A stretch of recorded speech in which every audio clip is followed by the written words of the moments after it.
nice to see so many people here, and very particularly welcome to the visitors, which is nice, and hope you'll join us for other meetings in the future. As you know, we normally meet in the village hall, and I don't know how many of you have already visited the Heritage Centre.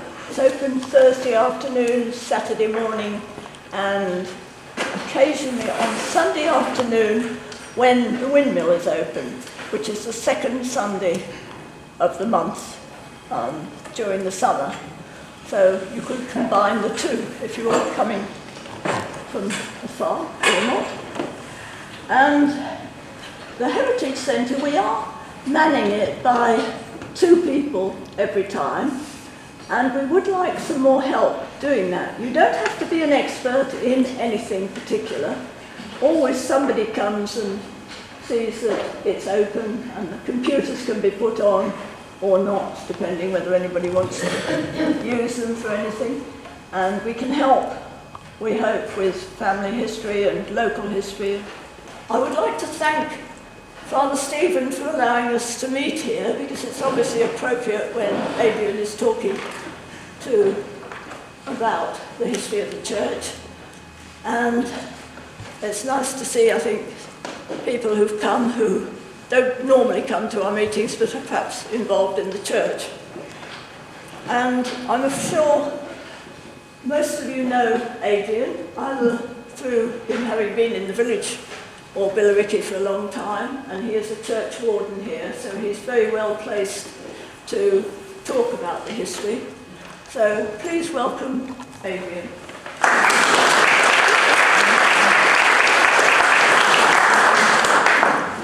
Well, I'm going to begin with a confession. I can't think of a better place to be in to make a confession. I have to say I'm somewhat daunted by this task. I'm aware there are several people out there whose families stretch back a long, long way in this village. Some of them will be outside there even now. They might have been married here or baptised here.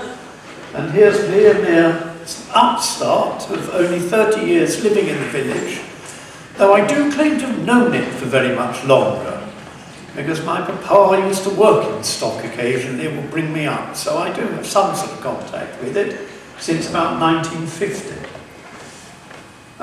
So there's my confession. Welcome to All Saints Stock Harvard.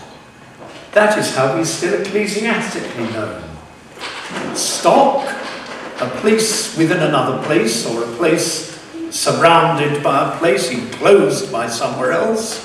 Harvard, Hereward, a steward. And indeed, until fairly recently, Stock was very much enclosed by Bucksbury. In fact, the barrier, the boundary between Stock and Bucksbury to the north end of the village went straight through the Cock, that I believe is now called something else, but I shall always call it the Cock. So if you lived to the north of the Cock, you lived in Bucksbury. If you lived to the south, you lived in Stock. And indeed there are photographs in various places by Mr. Spalding that do call the area opposite the Hoop and that area Bucksbury High Street. I believe it was, I got noted here, it was 1948 that the boundaries were finally sorted out and what we now call Stock High Street became Stock High Street. And therefore the church served all that area as well. Collins' Guide to English Parish Churches. I've got a second edition. It was published a year after the first edition, edited by good old John Betchenham, and the Essex section was selected by Lawrence King, and we'll hear a little about him later on. Stock, All Saints, Pleasant Village, typical Essex belfry, much modern restoration. Well, it's accurate enough, but it's not very informative, that really, is it? I mean, you know, 3 short bursts of information. So perhaps I'll just get a little more involved than that about it. The first written evidence of a church here is 1232. Now I think it's reasonable to assume that there was perhaps a small Norman church here, and the thickness of the south wall over there is very much a Norman sort of thickness of wall there. It's 3 foot deep. And during the restoration work of 1948, of which we'll hear on and off, there was early foundations, Anglo-Saxon stones, so possibly there was even a Saxon site here of some sort of church. So we might be able to scratch back even further than 1232. You entered through a 15th century porch. You might not have noticed on this occasion, though you might, and some of you will know it well, a small plaque that lurks behind the grill that's there to keep animals and birds out. It tells us in 1937, as a thank offering, Mr. Ellis restored the porch. I've never found out if he restored the porch before or after his wife died in 1937. Perhaps she got better, perhaps he was so grateful that she died that he restored it. Nonetheless, 1937, Mr. Ellis restored our porch, a very generous act, and the family, as we will find out, have been very generous to this church since that day.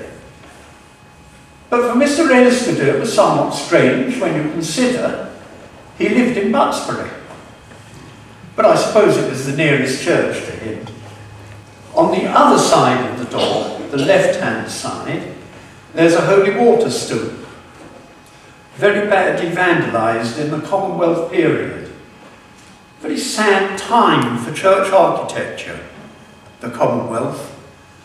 They were Puritans, they painted a lot, but they didn't paint a lot of colour. They painted a lot of white everywhere. Many churches would have been heavily decorated, and you can still see it in Copthorne, for example, just north of the A12. There's certainly some in Belcham Walter, which is out in the country up North County. There's a little bit, although I think it's more recent, in Great Bursted. But many churches would have had a lot of paintings. Why? People couldn't read, so you gave them pictures to look at. Pictures of saints, pictures in Belcham Walter of Our Lady, pictures of anything biblical. Some of them are, show Hades and people disappearing into Hades, but the Commonwealth painted over them. We don't know what stock was like in those days, the interior of the church. It might have been painted, and indeed during the 1980 restorations, when everything was scrubbed and everything was scrubbed down, colour appeared just to my right here, round that door. That was presumably some old medieval painting. So that was exciting, but we did cover it up again. For practicality, there wasn't much of it, for one thing. For another thing, as I say, it's practical. The font as you come in, it's dated about 1430. On the top, you will see there's some lumps of lead set in at various places. These would probably have been to lock away the holy water. You would have had a large cover on it, and then you would have clamps across it in some way, and you could lock away the holy water from people stealing it. You could keep the church open. We don't now, sadly, but that's another story. There was a landmine outside, or a bomb. Depends who you read, pays your money and takes your choice. But it certainly blew all the glass off there. All the roof here went. So all the glass there is quite modern. It's by Bell, Farah Bell. The lower portions show modern activities in the church, and the upper portions show the biblical representations of them. Obviously the baptism of our Lord And then the Last Supper with below them people coming into church in their wonderful 1950 styles with a longer skirt than most people wear now, great big overcoat, and the ladies have got hats on. And then we get to the window here where they're serving at what by 1956 or 7 had become Mass in this church. That was, again, it came just after the war. The clergyman, some of you I think will agree that knew him, saying, looks remarkably like Christopher Tatham, who was the parish priest of the day. Whether it really is or it's just a sort of stock, stained glass, and by stock I mean in stock, stained glass window clergyman, I don't know. But he did look a little like that, ascetic and hairs swept well back, as you will remember, those of you that knew him. There are 2 plaques on that wall. The first to Admiral Haggard and Lady Haggard, and they were both great benefactors of the church as well. Notice Lady Haggard was Mr. Ellis's, our Adam Ellis's daughter. So again, the Ellis family were very generous to the church. And Lady Haggard was Harry Enfield's grandmother-in-law. And indeed, one of their daughters we only buried 12 months ago, Betty Gibbon, 100 years old. So she was very much a link with the past of the village and the church. This plaque, the second one, records the completion of the post-war restoration. Notice £19,000 was raised and spent. I've never done the sums, but that is in the equivalent of, well, a couple of million now at least, I should have thought, if not more, which was a lot of money to raise from around. No doubt grants were possibly there, war damage grants and things must have come in, but it must have been very hard work for Christopher Tatham when he got here. 39 priests had looked at the living in 1945. The 40th, Christopher Tatham, took it. He was 57. The church was in disarray, though usable just. His home, which was the old rectory, had been bombed and was in disarray. And there he was at 57. He had never been a parish priest before. He'd been a curate, but he didn't really know much about running a parish.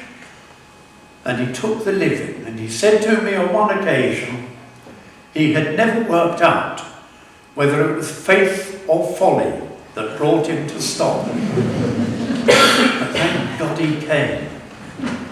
Having said that, we mustn't forget the work that his predecessor must have put in to get the place up and running within a few months of the bomb landing. Austin used to boast not one Sunday service was missed during the shut church time. Some were held in the old rectory. Then Lord Perry, down at Lilystone Hall, agreed that the parish could use his chapel that was on the road side of the house. And you can still see there's a sort of curve that looks like the end of a chapel at Lilystone Hall, although it's now in flats. And then he came back here after 9 months only, having got the place workable, not perfect, but workable. And that during a war, when you couldn't get any men's labour, they were all doing something else. You know, there wasn't a great deal of money around, so quite how he did it, I do not know. If we come down a bit further, we see the Tweedy brass. Now, Richard Tweedy, founder of the almshouses over the road. He died on the 28th of January 1574. Now that was repositioned in about 1841 when the chancel was extended. They were doing work here in the middle of the nave and came across a coffin in which one could clearly see some decaying bones. So quick as a flash, without asking the archdeacon or anybody else, they just covered it up and got on with the work. So we presume Richard Tweedy still lies there, although his actual brass is up on the wall. If you look at it closely, you'll see it's got crosses carved into it, and we believe it was an altar top, therefore. It's black marble, and we don't know a great deal about him. His brass says, "He hath served well against English foes in foreign lands and eke at home. In 50 years his course he ran, and died on ye 28th of January, 1574. Now, had I done a bit more research, I might speculate as to whom the prince he served at court was. Perhaps somebody will come up with the answer for me afterwards. The statue, again part of the post-war restoration, 1957, and came from Austria and was given by the Mothers' Union. The chancel, I already mentioned, was built on at a later date, 1848, basically, the chancel, but it's probably on older foundations. And the sedilia, which is the priest's seat up in the sanctuary, stone, uncomfortable. Make sure that if somebody else is preaching, other clergy can't fall asleep. Because they're out of sight up there, believe you me, except if you're sitting right there. Now they're much older. They're medieval again, and they're set into the 19th century walls. So whether there was a chancel that had decayed and broken or what, we know not. But we can speculate on that one. Then there's the east window, Christ in Glory. This is Reginald Bell, 1948. And over there, another Farabelle window with one of two horses that are in our stained glass in this church. The other one's behind me, I will get to that. And it was a bell, almost trademark. Farah and Reginald were related. A trademark was a haloed dove. There's one above our Lord over there, and you can see one in the east window. And that, I'm told, was a sort of bell trademark, as well as the one that you can't see probably, which is a little bell. And the date as well is incorporated into one of the lower lights right at the bottom. The altar rails. Now they were the gift of William Unwin, who was rector between 1769 and 1787. They therefore are older than the chancel. Where they were to begin with, again, we don't know. I presume they were here somewhere. But we don't actually know where they were, but he certainly gave them, it is recorded, and he wrote about giving the altar rails to the church, but he didn't give the gates in the middle. If you look really closely, you can see that they are just fractionally different. They're very much softer wood. I don't really know my woods terribly well, but if you feel them, you can feel that they're a bit sort of softer than the railings either side of them. Now, Unwin had a friend called William Cooper, who wrote several hymns. In fact, William Cooper nearly became his stepfather, but he didn't. He just lived with his mother for some time. He was 7 years younger, so I suppose it looked respectable enough. But there was talk that they might have got married, but they didn't. And certainly the two Williams, Cooper and Unwin, stayed very good friends all their life. Whether he actually visited stock, Cooper, we don't know. He certainly knew of it. There are two poems in existence, Tithing Time in Stock, or The Annual Distress, as it is also known, which is a very lengthy poem about tithing time in stock, and also verses addressed to a country clergyman, to the Reverend W. Cawthorne Unwin, rector of Stock. So I think it's fairly safe to say Cooper knew about Stock, even if he never visited. Somebody that did visit William Unwin was Wilberforce, the anti-slavery man. He has recorded in his diaries that he was here on one Easter day. He doesn't actually mention coming to church. He mentions going for a walk around and that sort of thing. But he actually did come here, Wilberforce. William Unwin died at 41. He happened to be in Winchester at the time. And he's buried in Winchester Cathedral, which is rather nice for him. There are two other rectors that are commemorated in the chancel. There's Gibson, who immediately preceded Austin, who immediately preceded Tatham. So he's could be almost within living memory. Not quite. He left in 1913. Now, I suppose anybody... Well, I quoted one. Betty Gibbon would have been here then. She was born here, though she might not remember him. He was here between 1877 and 1914.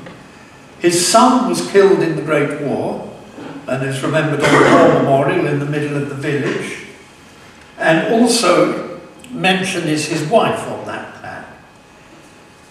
He wrote the Annals of Stock in the year 1914, when the year he resigned. If you can get hold of it, if you haven't got it, do. I'm not quite sure where you can get hold of it. I have got a copy. I've only got one. I haven't got it with me because I don't trust anybody at all. And it's absolutely thick with photographs of the church as it was back in 1914 and earlier, some of which are on display at the back. So it's really quite an interesting book.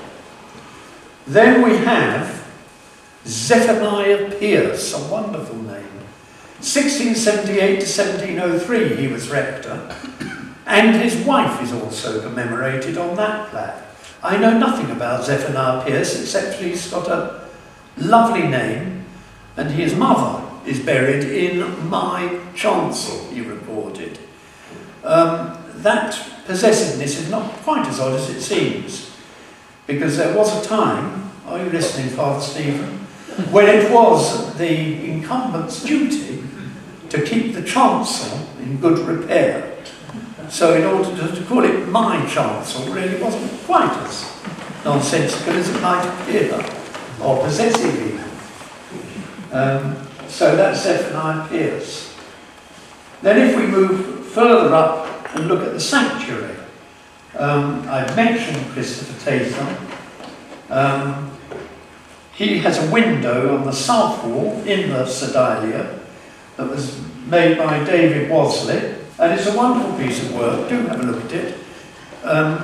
It's got wonderful sort of blue, medieval blue in the glass, and a hand holding a torch with a chalice growing out of it. And it's actually, we still have the chalice, was Father Tatham's chalice that they used in this window. So it really does, you know, if you knew Father Tatham and knew his, it means quite a bit, that. The choir pews, they survive as they were from the mid-1970s restoration, when Father Jeremy Bunting was here, who many people remember. It was under the general direction of Lawrence King, that I spoke about very much time ago. Lawrence King built or designed the Ascension in Chelmsford and St George's in Brentford, amongst other works. And John Hayward was actually the designer of those pews, this pulpit, that kneeler, and with its stand, and that was when the pews disappeared, that had been put in 1948 or 50. They were all taken away and these chairs put in their place. That was all in the 1970s, mid-70s. He also designed the Christus Rex on the north altar and the candlesticks on the north altar, John Hayward. And I have at home actually some of the original drawings of it. The list of rectors. The first rector, as I've already said, Father Gregory, 1232. That's quite a long time, 800 years of rectors of Stock. 230 of those years, Stock and Ramsden Bell House were joint parishes. Now, I know we have joint parishes now, but now the Church of England only gives a man one income, even if he's got 4 parishes. Back between 1734, in those days, if you had 2 parishes, you had 2 incomes, thank you very much.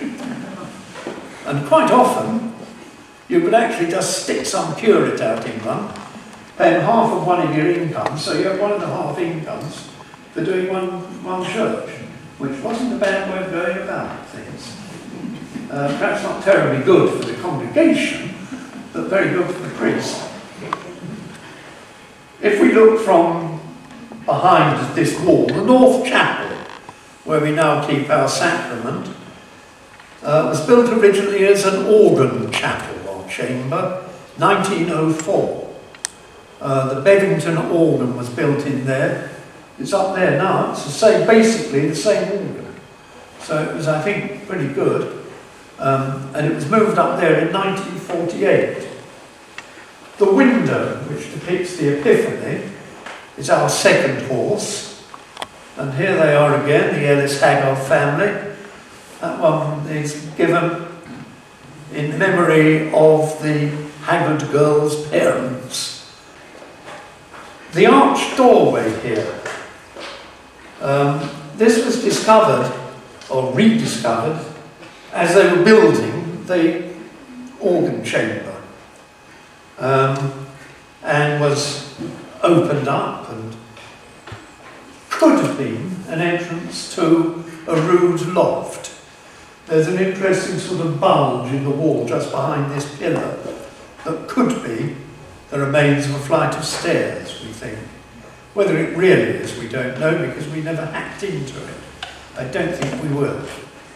And as I say, colours appeared around that door in the 1970 restoration. The North Aisle, 15th century, a very fine king post roof, very badly sealed, frankly. It's been rather killed by the ceiling. It should be much more open so you can see more woodwork, and a king post roof, the ceiling should have been away from the beams. So when that was done, we don't know. But it's still a very fine roof. And 3 more Ellises. Mrs. in the middle, as I say, died in 1937. She's flanked by her 2 sons. Richard Hugh Adam, he died in India, aged 22. And then Ray Adam was killed in France weeks only before the 1918 armistice. Harry Enfield's father-in-law, who was descended from them, is also a Ray, R-A-E, they spell it in that family. So they still keep that name going. If we move to the back of the North Aisle, and I like calling this the Rood Chapel, because housed in it are the figures that were originally up here. Originally they were here after the 1940s, 40-50 restoration, a big beam across, with these figures standing on it. Our Lord hanging on a cross that was on it, and Our Lady and St John standing either side. It was then altered with the 1970s to take away the huge beam and open it up a bit more and have it just sort of a hanging cross with the two figures. Then Richard Buckingham, who was the incumbent in the 1980s, decided that he'd like it all opened up, so as you walk into the church, you really can see the east window clearly, and you can. There is sometimes a discussion about whether they're in the best position.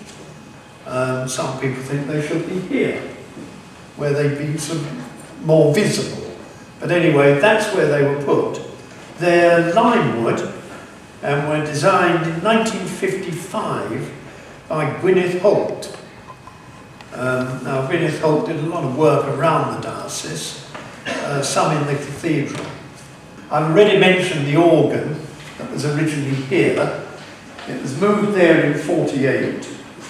It was improved and enlarged, a second manual put in. There was a gallery up there in 1869, and that apparently housed some sort of barrel organ, and it was removed in 1888. A wonderful place, a choir gallery. Then you don't have the choir cluttering up the view to the altar, you see. But they don't have it in many churches now.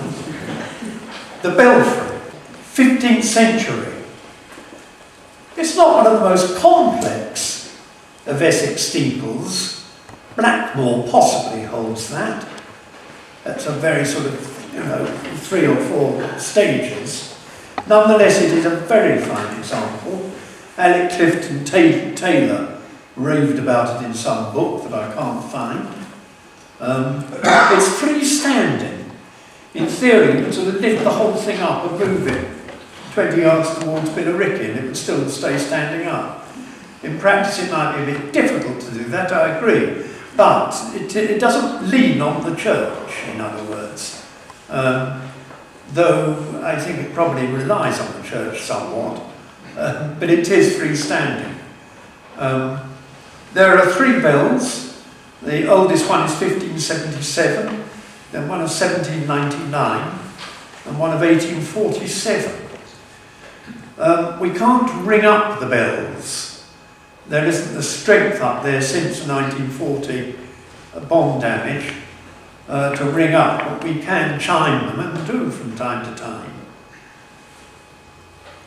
If you go into the belfry, look up, stand right in the middle and look up and observe our green man. Now, a green man, they date from Roman times, these male Medusa masks, sometimes called. Not quite sure what they are, really. They could be a series of things. They could be fertility symbols. Sometimes people say that they're showing nature, reclaiming everything, man's face surrounded by nature, being reclaimed by nature. Or they're known as a foliate head. Fertility symbols, bit doubtful that one, I think. But there it is. It's good. It's worth seeing.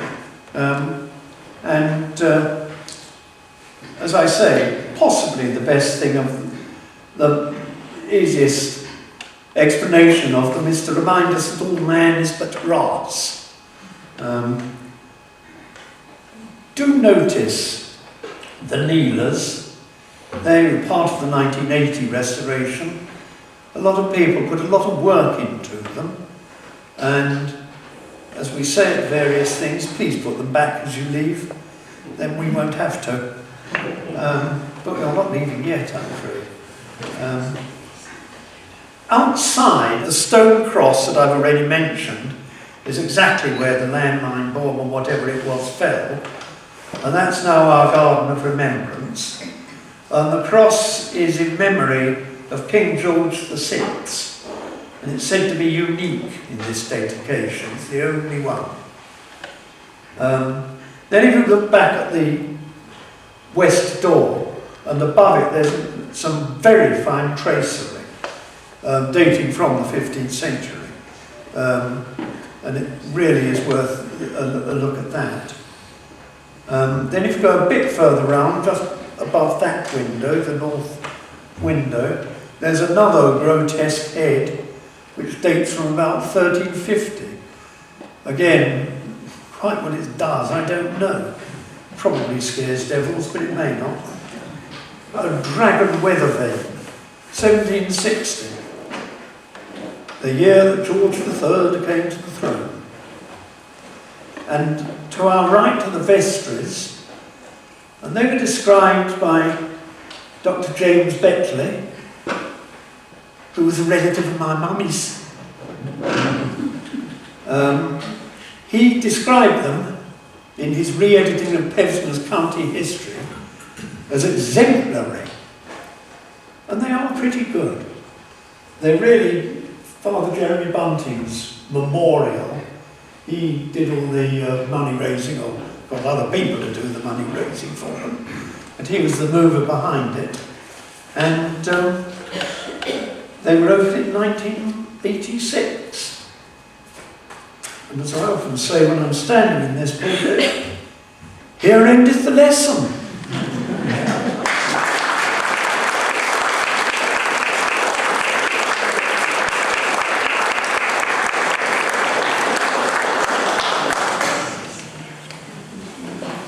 Does anybody want to challenge it? Sorry, does anybody want to ask it? Yes. Adrian, am I correct in thinking that Gibson, when he retired in 1914, actually stayed on in stock and helped out during the First World War? I've heard this, and I believe actually, am I correct in thinking? I don't know. But I'd heard this somewhere, I'd read this. I have heard this, yes. And in fact, he stayed on for a little help.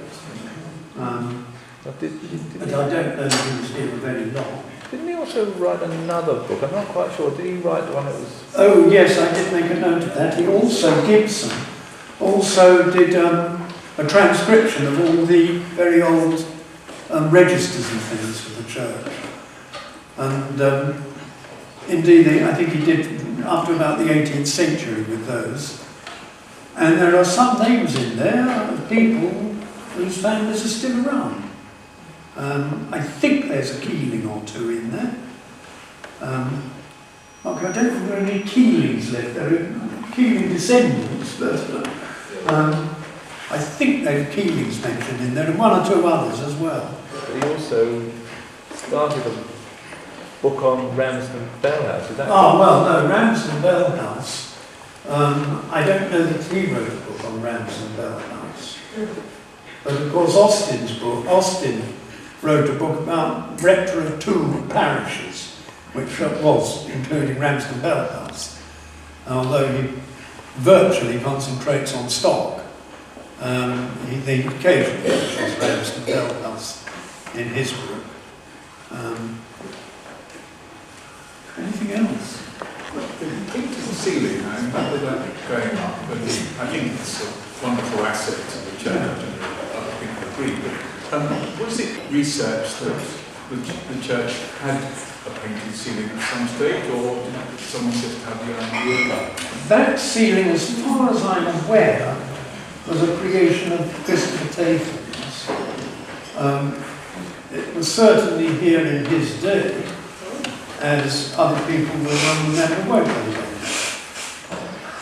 That ceiling has been like that as long as you remember, and Ben's been around longer than I have in the church. And it was all repainted as part of the 1980 restoration. but it was repainted and not painted, if you see what I mean. I see. Yeah. And roses, of course, are a symbol of Our Lady, which is somewhat Catholic, but never mind.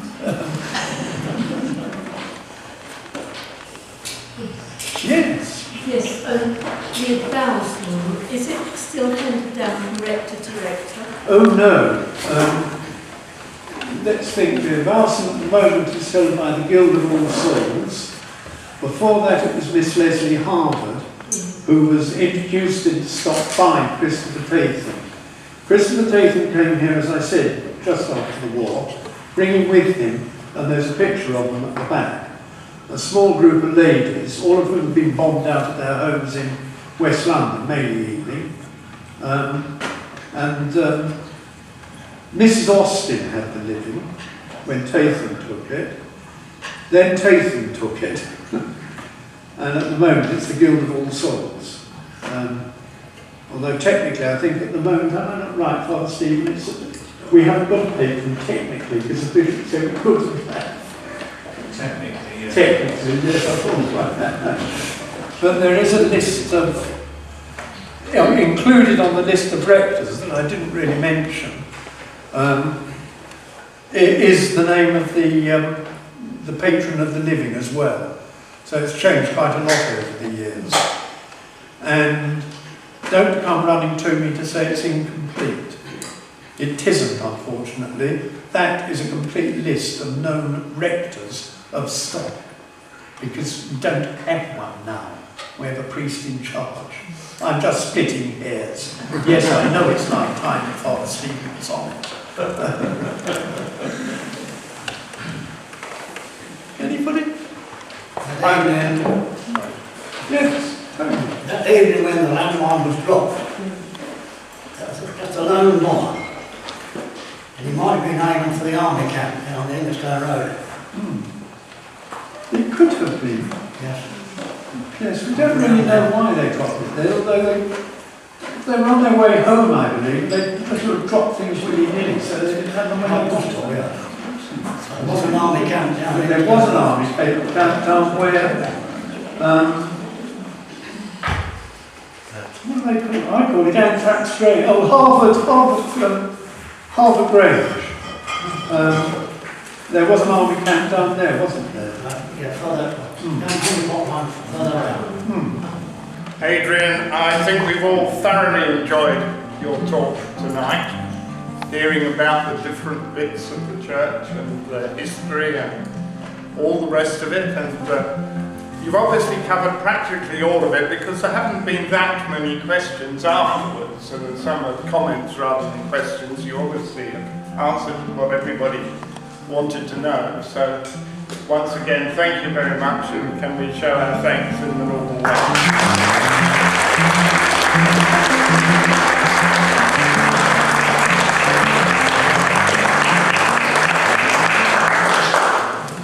Now I understand that usherettes are going to visit all parts of the theatre with refreshments.